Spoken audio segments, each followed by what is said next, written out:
한 3, 4년 전쯤에 제가 놀이공원을 공짜로 간 적이 있습니다. 가족들을 데리고.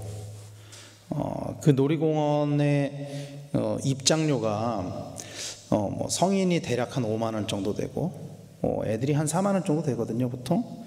저희가 이제 5인 가족, 아이가 3명이다 보니까 한 번 가면 한 20만 원 정도가 돼요, 입장료가. 근데 거기를 공짜로 들어갔어요. 그날만 공짜로 들어간 게 아니라 어떤 이벤트에 당첨이 돼가지고 1년을 공짜로 갔습니다. 그래서 그 1년 동안 그 용인에 있는 그 큰 놀이동산을 정말 많이 갔었어요. 그 1년 동안. 그러니까 공짜니까 그렇게 많이 갔죠. 사실 저는 그런 놀이공원 그렇게 좋아하지 않거든요. 그런데 그 1년 동안 참 많이 갔었던 기억이 있어요. 참 기분이 좋더라고요, 공짜로 가니까. 그런데 그러면서도 그런 생각이 들었어요. 세상에 공짜가 있을까? 나는 여기를 공짜로 들어가는 것 같은데 세상에 공짜가 있을까? 사람들은 공짜를 많이 좋아하죠. 그래서 마트에 가면은 우리가 가장 먼저 눈에 들어오는 게 뭐죠? 저희도 그런데 마트나 뭐 편의점 이런 데 가면 가장 먼저 찾는 게 1+1입니다. 혹은 뭐 2+1 이런 거. 그리고 경품 행사 있으면 다 응모하고, 사람들도 많이 응모하고, 공짜를 참 좋아하죠. 그런데 세상에는 공짜는 없더라고요. 진짜 공짜는 없더라고요. 그 상황이나 그 당시에는 공짜처럼 보일지는 모르겠지만 결국에는 그 모든 것들은 대가를 지불하게 되어 있습니다. 그거를 내가 직접적으로 지불하게 되기도 하고요. 혹은 때로는 간접적으로 지불을 하게 되기도 해요. 나도 모르는 사이에 다른 쪽에서 그 대가를 지불하게 되기도 하고, 혹은 내가 아닌 다른 사람들이 그 대가를 지불하게 되기도 해요. 다른 사람들이. 어쨌든 세상에는 공짜는 없는 것 같아요. 원인과 결과라는 게 있기 때문에 공짜라는 결과가 나오기 위해서는 무언가의 원인이 있어야 된다라는 이야기이죠. 오늘 말씀에서는 우리의 정체성에 관해서 여러 가지로 이야기를 하고 있습니다. 우리의 정체성에 관해서 1절에서는 이렇게 이야기를 해요. 허물과 죄로 죽었던 너희라고 이야기하고, 또 3절에서는 본질상 진노의 자녀라고 이야기를 합니다. 또 5절에서도 다시 허물로 죽은 우리라고 이야기를 하면서 우리의 정체성은 죽은 존재다. 그리고 그 죽음의 이유가 그 진노로 인해서 죽은 존재다. 그렇게 이야기를 하고 있어요. 이 죽음이라는 것의 전제 조건은 삶입니다. 삶이 있기 때문에 죽음이 있는 것입니다. 그리고 삶이라는 것의 또 전제 조건 또한 죽음입니다. 그래서 죽음과 삶은 따로 떨어져서 생각할 수가 없는 거예요. 인간이 본질상 진노의 자녀이며 죽을 수밖에 없는 존재라는 것은 인간의 삶에서 나온 대가다라는 거죠. 어떤 삶의 어떤 원인으로 인해서 진노를 받을 수밖에 없는 존재로서 우리가 존재하는 것이고, 그리고 그렇기 때문에 우리는 죽어있는 존재, 그것이 인간들이 가지고 있는 인간의 본질적인 정체성, 상태다라고 이야기를 하고 있는 것이죠. 그리고 그 원인에 관해서 이렇게 이야기를 하고 있는 거예요. 죄 때문이다라고 이야기를 하고 있는 거예요. 죄. 허물과 죄로 죽었던 너희라고 이야기를 하고 있는 것이죠. 그 죽음의 이유, 죽음의 원인이 허물과 죄라고 이야기를 하고 있는 것입니다. 죄의 문제로 인해서 우리가 죽을 수밖에 없게 되었다라고 이야기를 하고 있는 것입니다. 역으로 이야기하면은 죄가 없다면은 죽어 있는 상태로서 존재하지 않는다라는 이야기가 되죠. 그러나 모든 사람이 다 죄를 범하였음에라고 이야기를 하잖아요, 로마서에서는. 그래서 모든 사람들이 다 본질적으로는 죽어있는 존재로 있을 수밖에 없다라는 거예요. 인간은 본질적으로 죄를 지을 수밖에 없고, 그리고 그 죄로 말미암아 죽을 수밖에 없는 존재다라고 사도 바울은 이야기를 하고 있는 것이죠. 죽음이라는 것은 끝을 의미합니다. 삶이 끝나는 것이 곧 죽음이죠. 그래서 사람들은 죽음을 두려워해요. 인간이 가지고 있는 수많은 두려움의 그 본질에 들어가 보면 결국은 죽음이 자리를 잡고 있습니다. 결국에는 삶을 지속하려고 노력을 하죠. 사람들은 죽음을 피하기 위해서 다양한 방법을 사용하죠. 그러나 누구도 죽음을 피할 수는 없습니다. 누구도 죽음을 피할 수는 없어요. 삶과 죽음을 나누시는 하나님 외에는 그 죽음을 피할 수 있는 그 어떤 방법도 없습니다. 오늘 말씀에서는 죽었던 우리, 그리고 죽을 수밖에 없는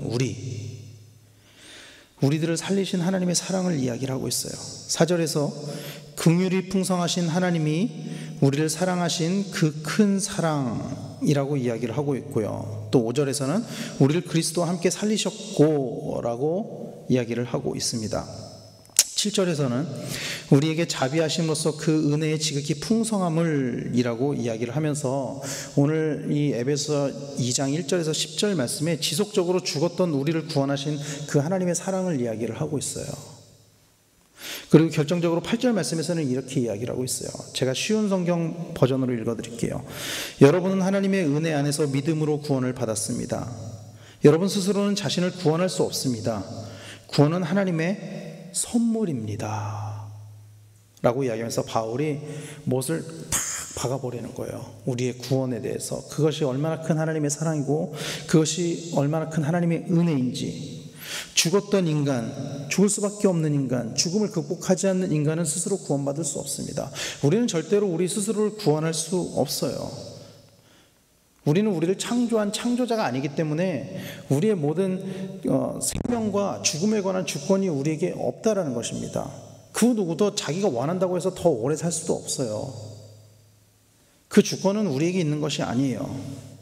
그리고 그 삶과 죽음의 경계에서 우리를 구원하신 그 하나님의 은혜는 하나님께서 우리에게 주신 선물이다라고 오늘 본문은 이야기를 하고 있는 것입니다. 그리고 9절에서 이것이 우리의 공로로 된 것이 아니다라는 것을 다시 강조를 하고 있죠. 공동번역에서는 이렇게 번역을 합니다. 이렇게 구원은 사람의 공로로 이루어지는 것이 아니기 때문에 아무도 자기 자랑을 할 수 없을 것입니다. 이렇게 이야기를 해요. 구원은 사람의 공로로 이루어지는 것이 아니다라고 분명하게 이야기를 하고 있습니다. 우리가 어떤 행위로서 구원을 얻는 것이 아니다라고 분명하게 이야기를 하고 있는 거예요. 우리가 아무리 노력을 한다고 해도 우리 스스로를 구원시킬 수는 없다라고 이야기를 하고 있는 것입니다. 그런데 하나님께서 우리를 구원하셨다라는 거예요.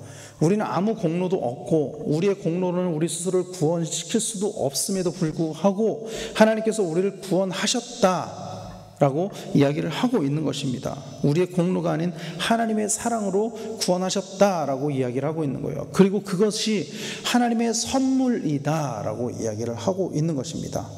선물은 본질적으로 선물이라는 것은 대가가 주어지지 않습니다. 선물은 공짜죠. 그야말로. 그런데 여러분, 하나님께서 우리를 구원하신 것은 이 구원, 우리가 얻은 구원은 정말 공짜로 얻은 것이냐는 거예요.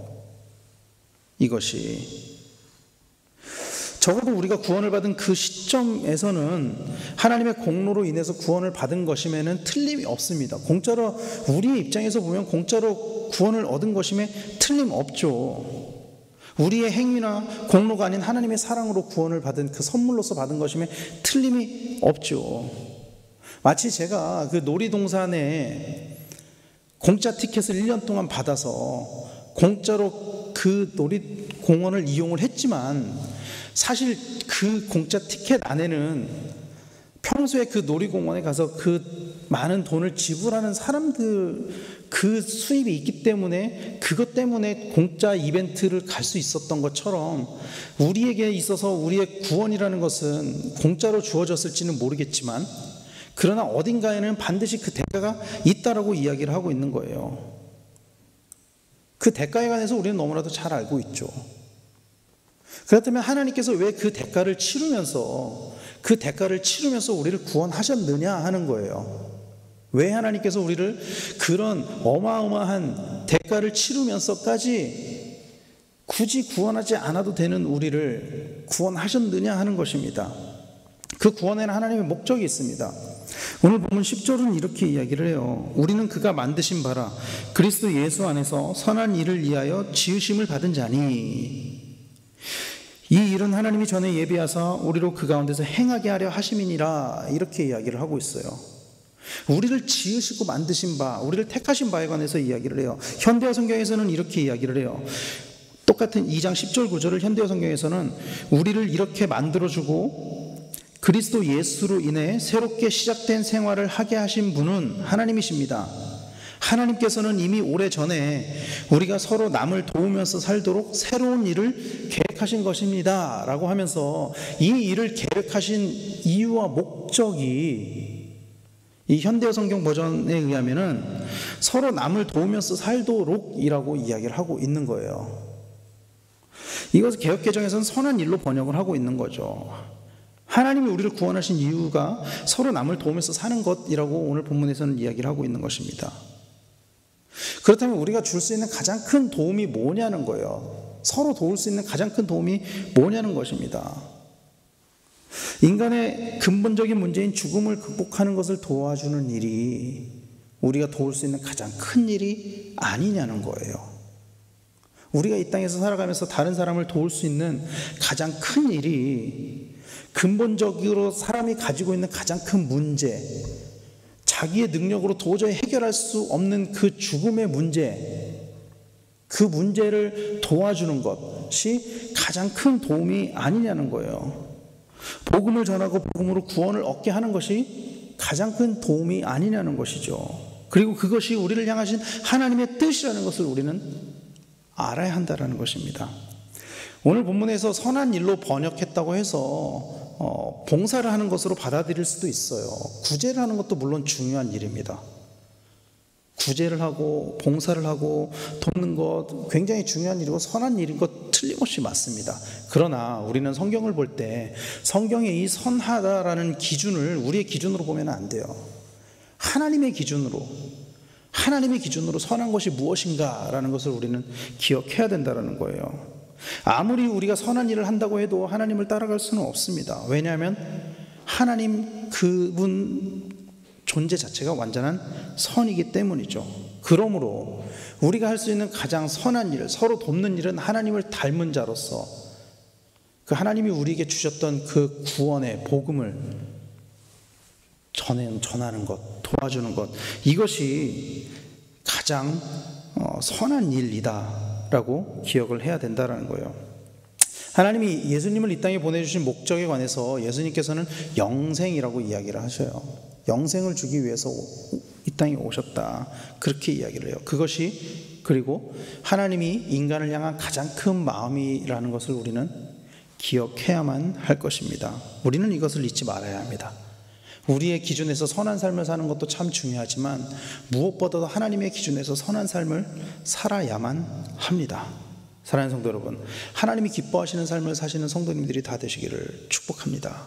코로나로 인해서 참 신앙생활이 많이 위축이 됩니다. 예배 생활도 위축이 되고요, 예배 외적인 모든 교회 활동이나 교회 생활, 또 사람들을 상대하는 것들, 근데 그 중에 가장 많이 위축되는 게 뭔지 아십니까? 복음을 전하는 것입니다. 우리는 코로나라는 핑계를 가지고 자기 합리화를 시키면서 사실 복음 전하는 일을 지난 2년 동안 게을리 했을지도 몰라요. 많은 교회들이 실제로 게을리 했고요. 그러나 어떤 상황과 환경 속에서도 복음은 반드시 증거되어야만 하고 반드시 우리의 삶을 통해서 하나님이 기뻐하시는 그 선한 영향력이 나타나야만 합니다. 이 성경들이 쓰여졌던 그 초대교회 시절에도 그 박해 가운데서도 복음은 전파되었었거든요. 그리고 그것이 어쩌면 하나님이 우리를 구원하신 가장 큰 이유와 목적이라는 것을 우리는 기억해야만 합니다. 사랑하는 성도 여러분, 우리 삶 가운데 선하신 하나님의 영향력이 나타나는 삶을 사는 우리 성도님들이 다 되시기를 축원합니다. 더불어 우리의 삶을 통해서 복음이 흘러나가는 그 축복의 통로가 되기를 소원하고, 참 힘들고 어려운 상황이지만 그러나 이러한 상황 가운데서도 우리를 통해서 많은 사람들이 하나님을 알게 되는 일들이 일어나게 되길 간절히 소망합니다. 이 성도로서의 본질, 교회로서의 본질을 잃지 않는 우리 모두가 되어서 정말로 하나님이 기뻐하시는 그 선한 영향력을 가지는 우리 모두가 되기를 예수 그리스도로 간절히 축원합니다. 기도하겠습니다.